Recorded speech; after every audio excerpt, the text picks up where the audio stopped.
Hey guys, welcome back for today's episode, step 3 of healing your pelvic pain. Today we are going to go over some simple pelvic stretches you should be doing regularly.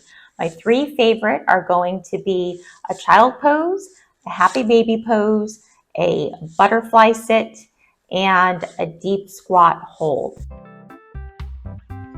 Start in a quadruped position, widen your knees, and sit back into your heels.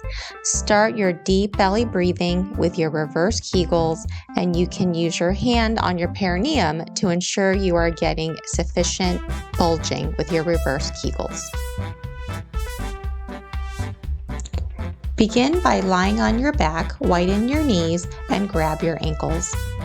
In this position, begin your deep belly breathing with your reverse Kegels for 5 to 10 repetitions.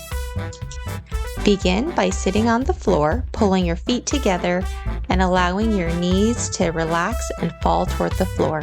Hold for 60 to 90 seconds. Come into a deep squat hold where your hips are below the knees, pushing the knees out. This is a difficult position to maintain, and some of you may need a chair or a soft sofa to lean back into in holding this position. Continue your deep breathing for 5 to 10 repetitions. Know that all of these stretches are modifiable. If any of them don't feel good to you, you can skip them.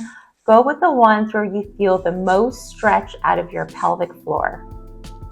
These are just a few examples of some pelvic stretches that will help you. There is an abundance of information on YouTube for other pelvic floor stretches that you may find to be also helpful. Thank you so much for joining today. Please ask me any questions you like, and I'm happy to answer them in a future video.